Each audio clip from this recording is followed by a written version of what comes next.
Hey, this is Talking on the Block here. This one we're going to have to keep on the block for a little while because the Tate brothers, the Tate brothers, I don't know. I think Andrew Tate is a self fulfilling prophecy. I just believe so. Because by him being half black and half white, and let me be very specific, his father is black and his mother is white, or should I say, an English white from Europe, right? And when you're mixed, you're not really accepted in either group because you're too light to be black and you're not light enough or white enough to be white. And it's kind of hard to find your home. And so you find yourself doing certain things, and it's normally like this. You tend to lean towards one side. You tend to lean to do that. Like for Andrew and Tristan Tate, they leaned more so towards being white because they always lived amongst white people. And there, it's a little tricky. It's a little tricky.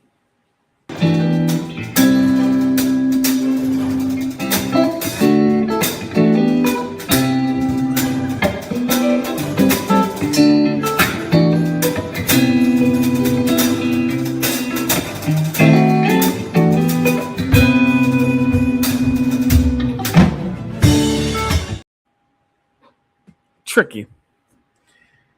Now, when you're around people that you don't look like or not, wait a minute, if you are around people that you are not, but you kind of look like, then the acceptance is a little tricky. Now, either you're going to be the jester of the group or you're going to be a part of the group. More so times than not, you're going to wind up being a jester, right? Being the fool. And that's what Andrew Tate has been. Now, Tristan, I thought he had more sense than Andrew, to sort of like take a lay back, fall, get in where you fit in and live life like that. But no, this is one of the crazy things that Andrew Tate did. Now, he always said, and then I'm going to get into the arrest part, but let me just lay the groundwork so that you understand where the arrest part comes in and where you understand the charges come in. But you got to understand how he got, well, the two of them, where they arrived themselves to be. Andrew Tate said that he was a world-class lightweight kickboxing champion. Now, he have said it. He's telling people, yes, I'm the world famous lightweight kickboxing champion. And when he got in the ring, it was something completely different. What he said and how he performed were two different ways, right? And he projected himself like that for what about 6-7 years? And telling young men, get off your butt, go exercise, be a man, be a man, be a man. Now, let's see. Is this being a man?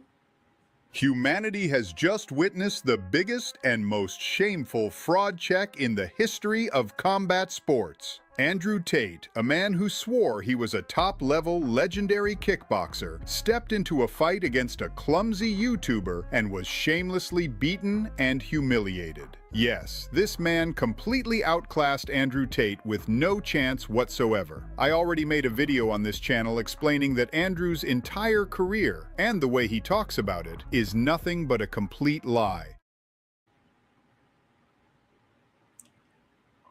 Where do I mean, the guy had pink gloves on, pink gloves and pink shorts, and was like Andrew Tate just kept his hands down.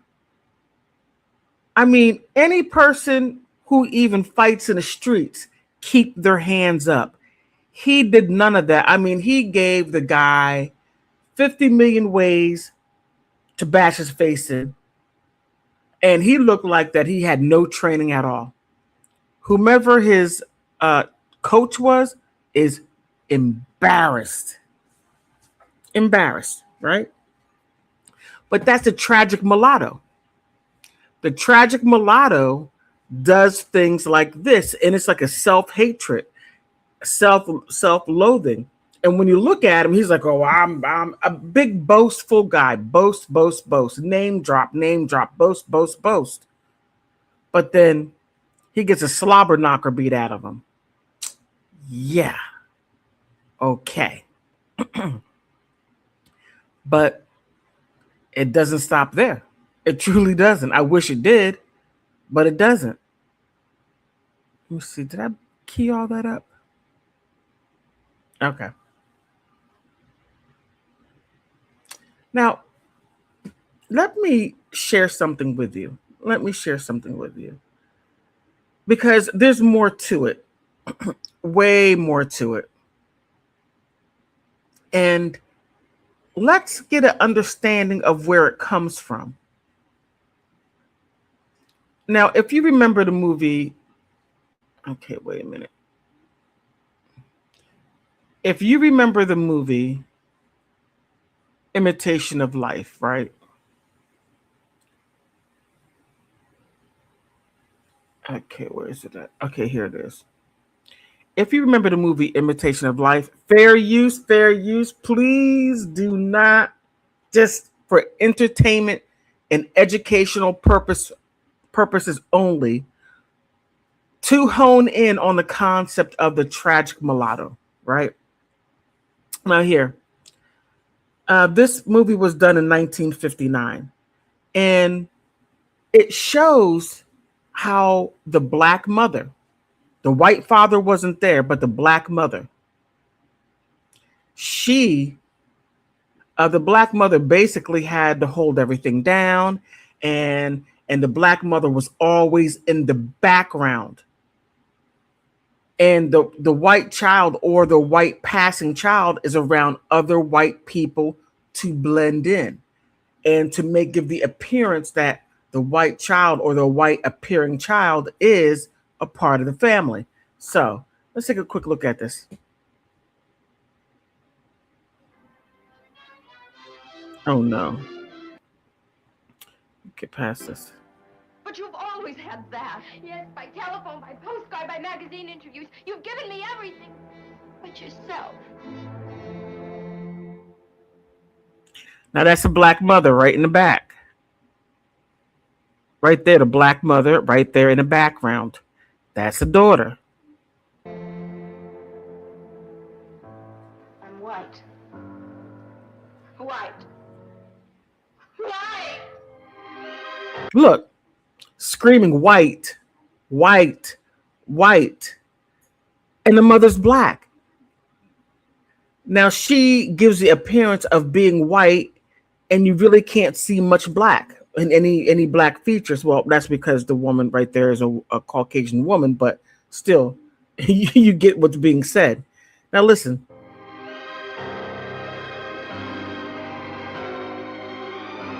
Starring Lana Turner as the great stage star Laura Merritt.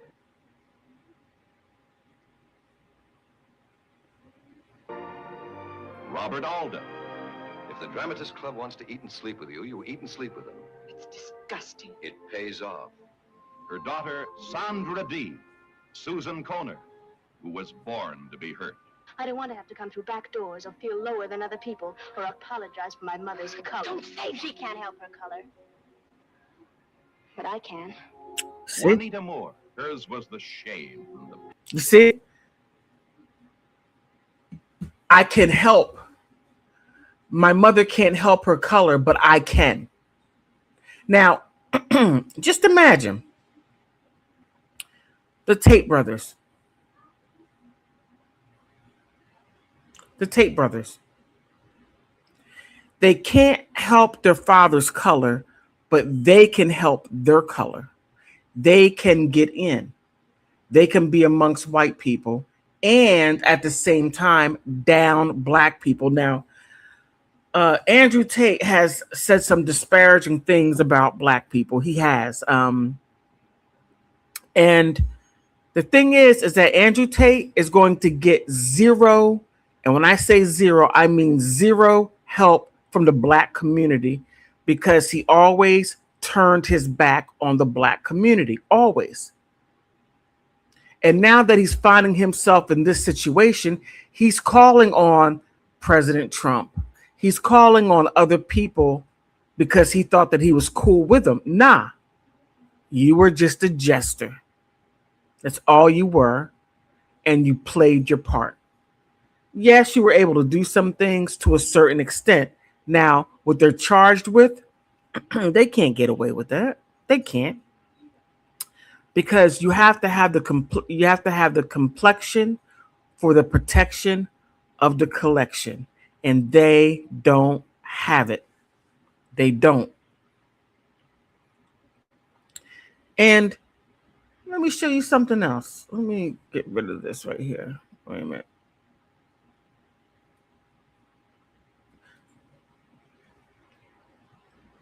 And I thought this was rather interesting, and it gives a deeper insight. So when you go back and look at Andrew Tate's stuff, you're going to see what I'm talking about. You're like, okay, I see what Talking on the Block was talking about. I see it right here.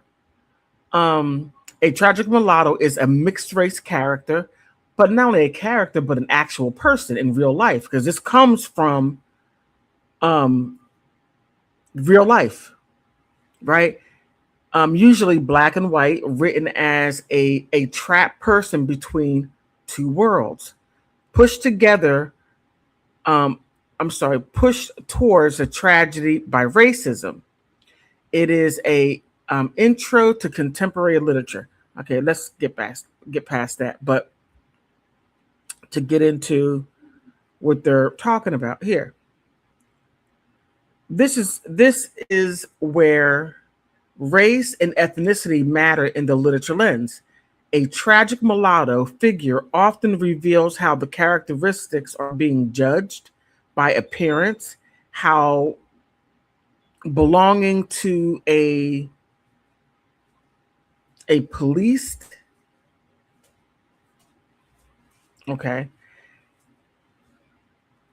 belonging is, how belonging is policed, and how identity gets flattened into a category labels.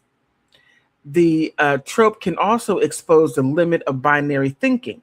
Very true, since mixed race identity does not fit nearly into one side or the other racial divide. So that right there is extremely important. So as you look at the Tate brothers and how they go through life, you'll see exactly these things playing out. You'll see that. And there's something else I want to show you.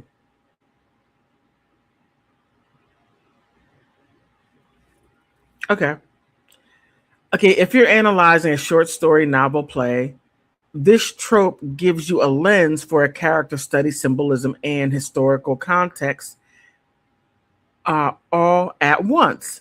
That makes it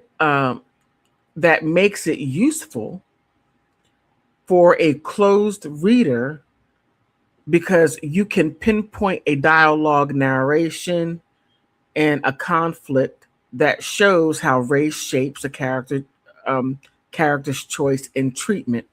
So that right there is interesting because if you look at the Tate brothers and how they find themselves in life and how they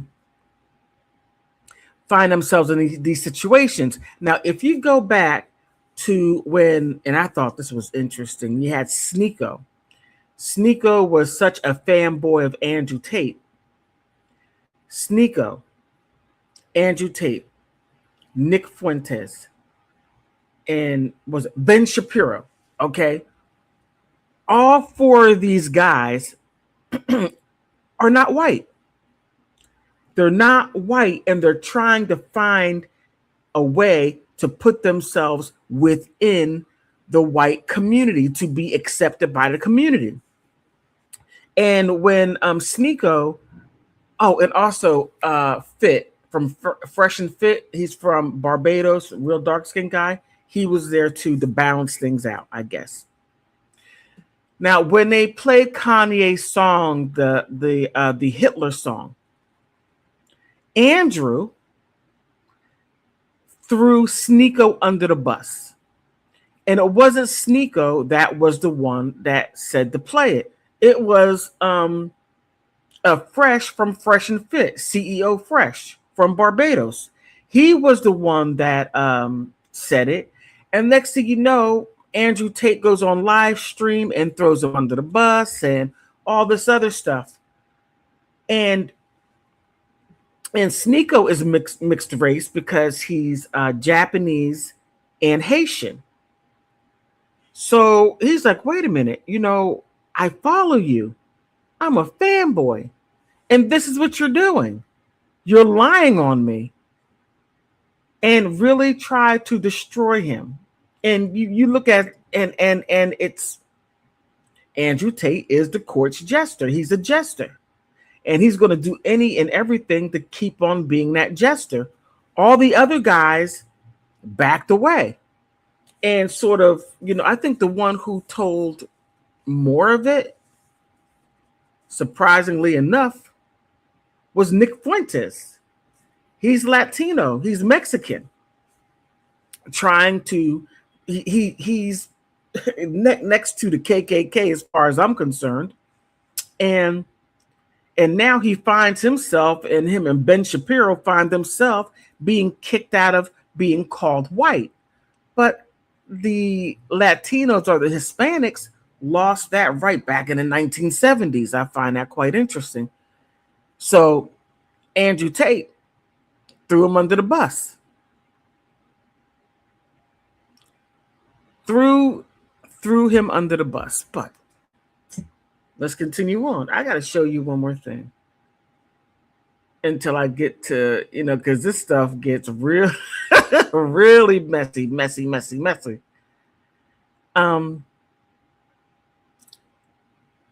The tragic mulatto. Now here, the tragic mulatto is a literary archetype originating in 19th century American fiction. Okay? And even though it's fiction, it doesn't mean that it's not based off of something that is real. And portraying a light-skinned individual of a mixed African and European ancestry, typically a woman who endures profound personal ruin, isolation, or even death due to an irreconcilable racial identity and rejection by both white and black societies, as I told you. So here you have Andrew Tate doing everything that he can to be able to fit that mold. I mean, it's really, oh man, it's sad to watch. It is so sad to watch. It is. And not only that, but Andrew Tate, he goes as far as starts to mock Black Americans. And it's like, how can you mock what you are? But whenever you see Candace Owens, she does that. She just, I don't even know where to begin with her. All right, here. Now this right here is Yams Nation with Cyrus. So fair use. And just listen to Andrew Tate. Just listen to him, because this right here is very, very telling. And yeah, I know retrospect is always 2020. Looking back on it, you're able to see it. But here.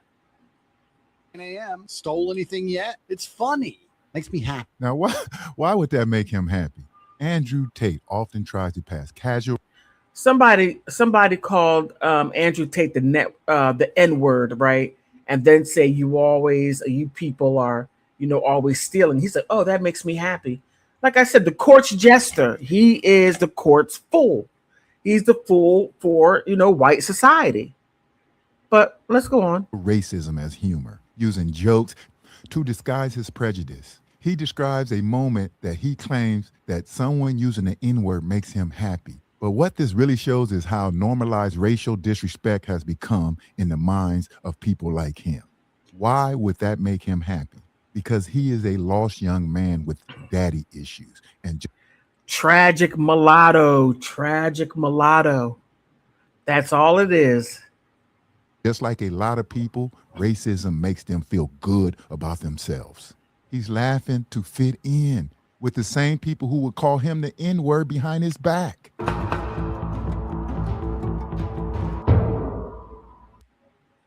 Welcome to Yams Nation. I'm Cy. My background is in media analysis, and I focus on Black culture, stereotypes, and the Black image in the media, and on social media as well. Today, I'm reacting to some Andrew Tate clips where it seems like he loves to mock Black. Mocking Black people. Tons more. But who's going to therapy? White people. Who be a fucking white guy? He's like, yeah, I grew up and my mom and dad, we grew up together. It's a nice family home and we all loved each other. And yeah, but you know, there was one time my sister took my broccoli and I've just been upset ever since. I've just been going to therapy for a few years. I'll work it out. Well, at least he admits we've suffered, but then he flipped it into a punchline about white people. See, that's what fake intelligence sounds like. He is trying to clown therapy like it's some kind of weakness when we all need therapy, especially him and his daddy issues. But the problem with Black people, some of us can't afford it. Some of us do not have access to it. He doesn't take that into account. And trust me, there are a lot of Black people that is in therapy, and there are a lot of white people who need it that is not in therapy. Okay, why you think so many of the mass shooters look like this guy? And he think he is funny trying to equate lifelong trauma with some damn broccoli.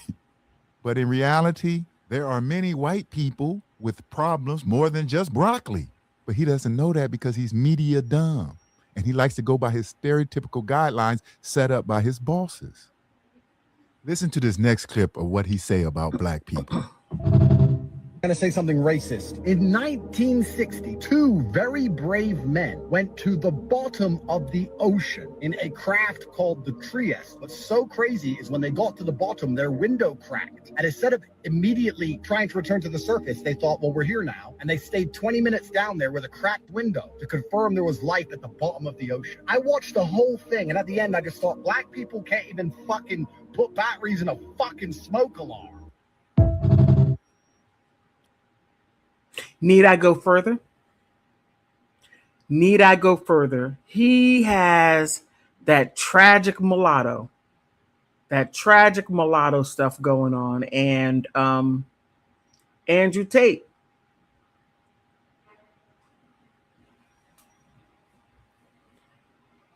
where's it at? Putting Black people down, right? That's what he has done. His father is Black. His mother is English. She's white. And he's doing everything he can to talk down, look down, and just treat Black people in a negative way. And okay, I'm not going to say negative. I'm going to say racist. And he feels very comfortable doing it. Not knowing that there are white people that are racist that are like, if you do that to your own people, what are you going to do to me? Now, let's go ahead and get into this right here, the arrests. Now he was arrested in Florida. Now, him and his brother were arrested in Romania for sex trafficking, for a slew of other charges. Now, when he went into jail, he became a Muslim. Oh, Christians are soft, they're weak. Muslims are strong, and the religion's strong, and this, that, and the other. But then when he gets out, spends a little time, then he goes back to Christianity. He's just all over the place. But let me see. Do I have it up? All right. He gets slobber knockered by the guy with pink. Oh, let's look.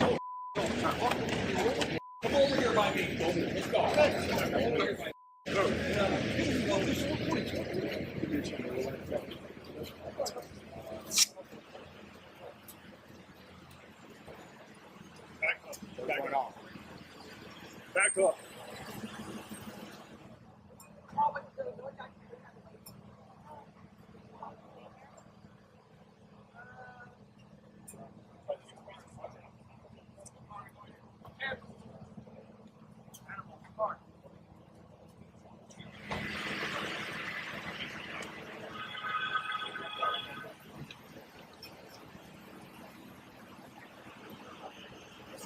Tristan, anything to say?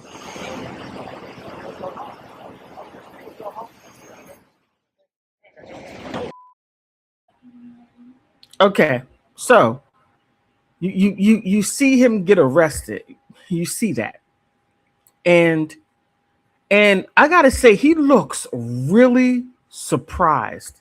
And look at Tristan. If you know these symbols, that's not going to help you. That is not going to help you.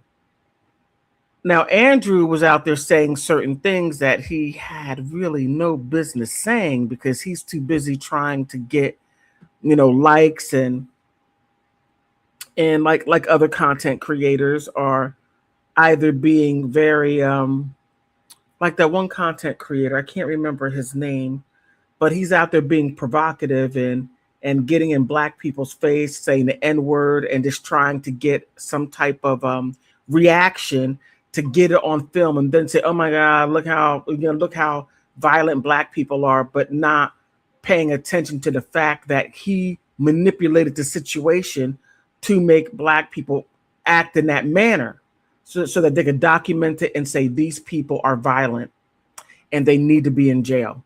Stuff like that. Now, Andrew,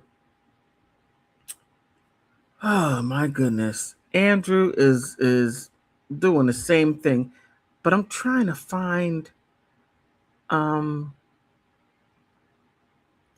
charges, and for some reason it's not popping up. It's not. Is this it? No, that's him getting arrested. Doggone it.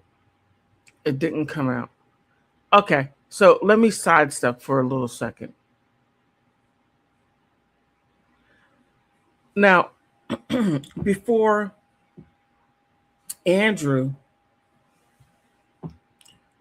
really busted out into the social media scene, he was within the red pill community, and he was telling young boys, and for some reason, oh man, he's just a mess. He destroyed so many people.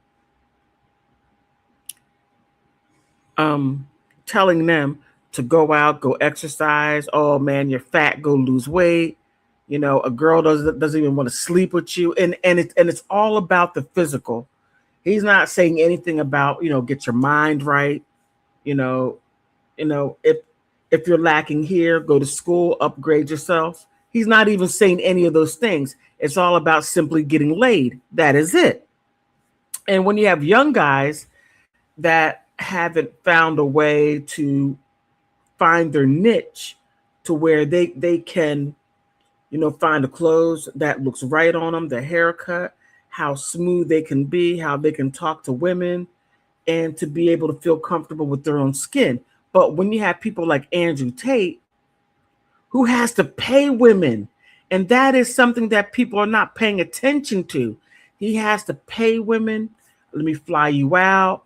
Let me have you go to a party. And the women are like, oh, I'm going to network. I'm going to be around Andrew Tate. I can network. And the next thing you find yourself on some kind of call center.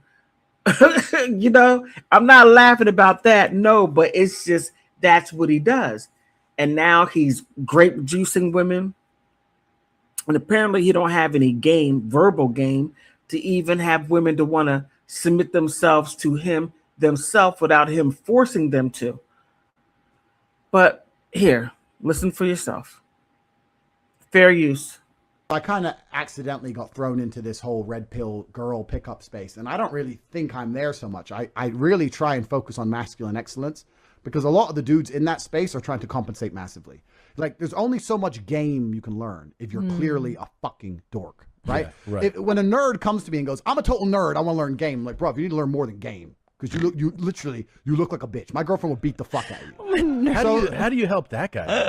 But he already knows the answers. How you help him is to tell him the truth, because he already knows what he needs to do. He's just not doing it. So what does he have to do? Just make a ton of money and it's not even about money. And be successful and powerful. It's not even about money. He's got to grow a backbone to begin with. You got to grow a backbone, and you can do that by, if you improve your physicality, you usually improve your mentality along with it. And men are expected to be wise and interesting. He needs stories. You're not going to have stories unless you've taken risk. Hannity you need to get some has balls. just You need to get some balls witnessed and the live a life. biggest I and told him, most man, go get on the shameful train in fraud check in the Portugal history and ride of it for combat 3 weeks sports. all the way to Andrew Singapore. And think about what a fucking punk you are, and at least you'll end it with some stories. Yeah. Like, what the fuck? Like, you have plenty of time to reflect on what a bitch you are. Go into the bathroom and look in the mirror, look deep in your eyes, and say, "Yeah, I wouldn't fuck me either." Like, what do you want me to do? What game do you want? Wait, you're scrawny as a motherfucker. Like, what do you want me to do?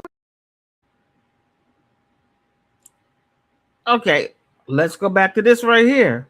Andrew Tate. Right? Humanity has just witnessed the Look at biggest that, look. and most shameful fraud check in the history Look. of combat. And he is saying what is masculine. Stop being a B. Stop doing, and he's getting whooped by a guy that has pink gloves on and that's throwing wild punches, but he's saying these things.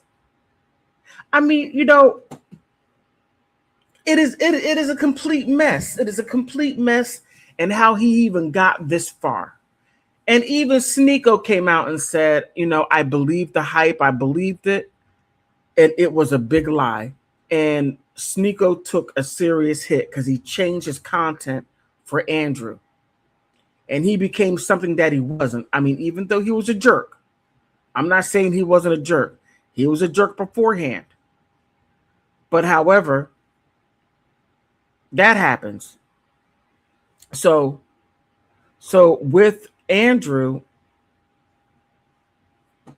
being asked to go to England, because he has nine women that are, I mean, these are some serious charges. And I couldn't find any videos of saying how he gets women. Like one woman he choked and he was saying, that's how I'm intimate.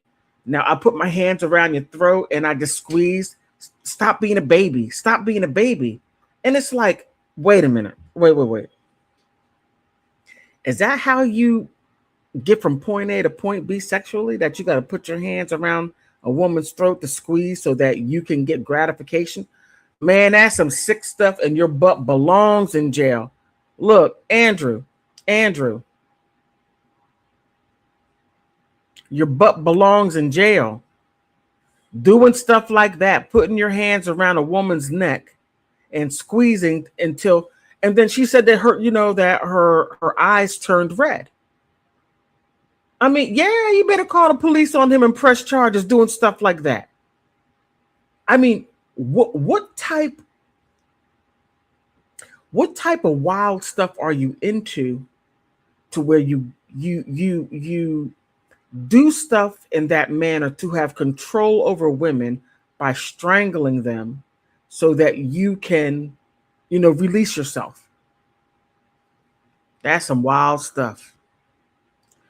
But that's a tragic mulatto. Who knows he's even like that? Is that who he really is? Or is that just something that he's throwing out there because he feels that that's how you really fit in to the society that you're really trying to get into? And I'm not saying all white people are like that, because they're not. They're not. It's just that there are a small certain amount of people that he's in those realms that behave in that manner, and that's not how the other 99% of the population behave. He got some serious problems. But